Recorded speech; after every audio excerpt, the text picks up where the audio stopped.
Sometimes the best hikes aren't about views or distance, they're about paying attention to what's already living out here. Today, I'm out here looking for deer trails, tracks, bedding spots, all the little signs that tell you you're not alone in the woods. Hey there, I'm Strawberry Bree, and today I am back out on the land looking for deer tracks, trails, and maybe some bedding spots. So it's going to be a fun journey today. Come along with me. Sometimes the signs are subtle. Sometimes they're clear as day. But the woods always leave clues if you're paying attention.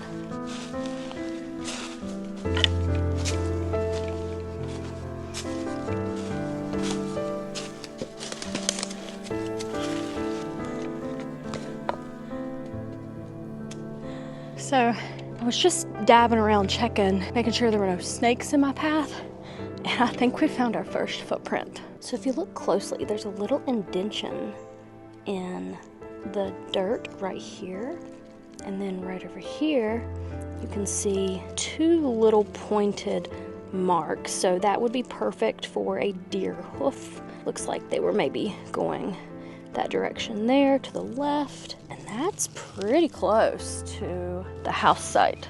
So they're coming all the way up to the clearing, which is pretty crazy. Okay, that was pretty cool. We've already seen a few hoof prints, and we are just now getting started. We're not even really into the woods very far yet, so I am super excited on what we will find.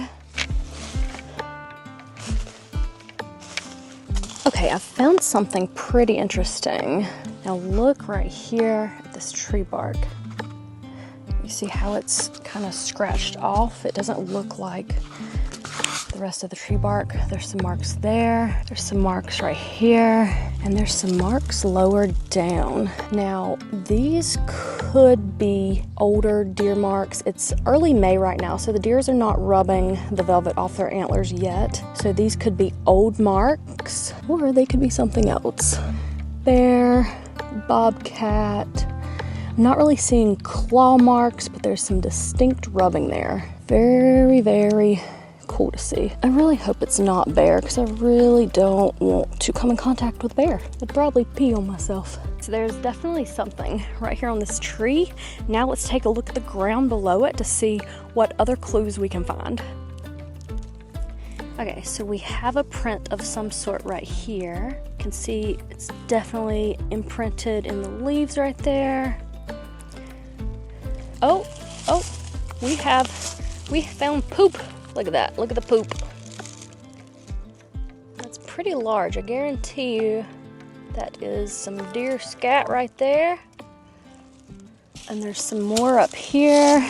Remind me to not go barefoot in these woods anymore. Got some more.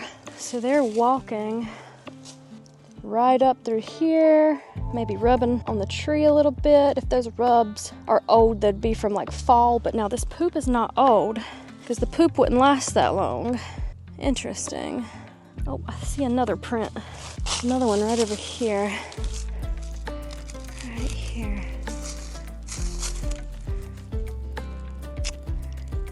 Okay, so we found some prints, we found some poop. I really want to find a couple trails and maybe a bedding spot. That's going to be the most difficult thing to find, is the bedding spot, but we'll definitely find some trails. They're coming up. We have a water source on down, so I'm going to go down towards that to see what else we can find.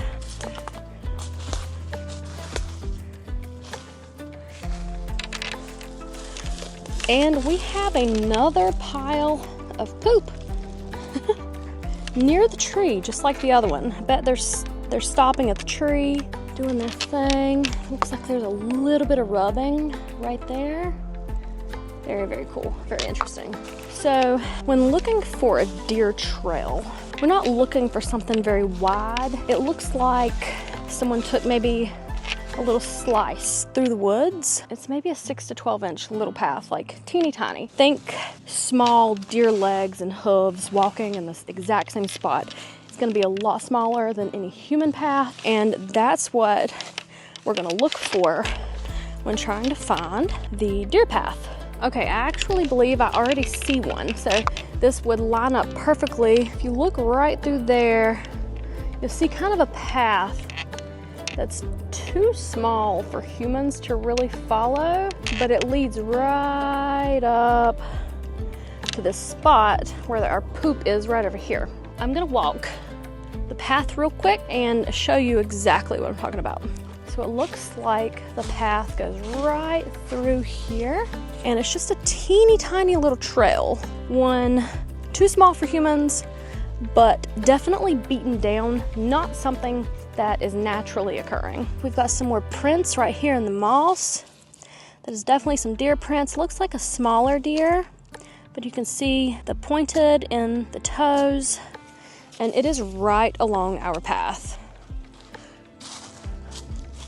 If you look right through here, there's like a distinct path, and it's much too small for humans. Right through here. Oh, there is something, some kind of print right there. I'm gonna walk the exact deer path. Oh my. Something has tore this tree up. That looks like it might be a little more than deer. That's kind of scary. That is something else.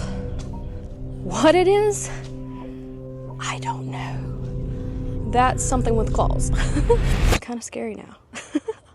Okay, let's keep following our deer trail. Okay, I'm gonna try to find a path that cuts downhill towards the creek, because I think we'll find more clues there. All the animals have to go to the creek. All of them. That's their water source. We're gonna go in that direction and see what we can find. So if you look right through here, you can almost see like a little bitty indention going downhill right through those trees. That is another deer path. So they're traveling uphill, maybe downhill. Guarantee you we would find some footprints along the way. There's definitely something that's stepped right here. Definitely some indentions there as well. So we definitely have deer tracks through here as well. This is probably one of the paths that they're taking to and from their water source. So let's go take a look. The brush is getting super thick as we get closer to the creek, but listen. You can hear the water running. We are super close.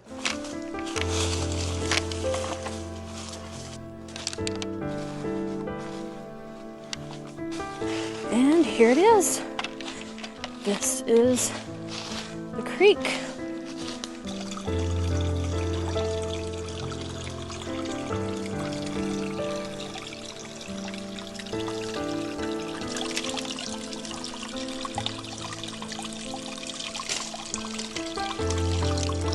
Okay, now that we're here down at the creek, I'm looking for little areas where the deer might want to bed down at. Usually they're going to bed down in like thick brush or like real thick grassy areas, or at least somewhere that's not heavily traveled by humans. We're kind of in the middle of the woods, so you're going to get the thick brush, you're not really going to get the grass, but this area is definitely not heavily traveled, so they would bed down close to the creek just for a water source. If they smell a predator, of course, they're going to run away, but I'm going to show you a couple areas that could be a bedding spot. So there's a couple little areas over here that have been pressed down, specifically right here. See how those leaves have been kind of pressed down? A deer could be laying right there. You've got some tree coverage. You're right here, kind of in the thick of the forest. Right here near your water source. That could definitely be an area, and we have several of these spots in different places. So that could potentially be an area. Ah, and there's another deer trail. If you look right through there, you can see where there's almost like a cut right through the woods. Right there's another deer trail, crossing right over those branches and probably walking the creek line. Here's another little rub against the tree.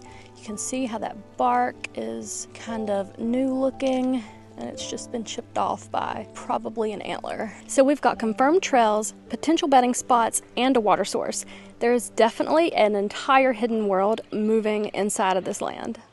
Out here, if you're quiet enough, the land starts talking back.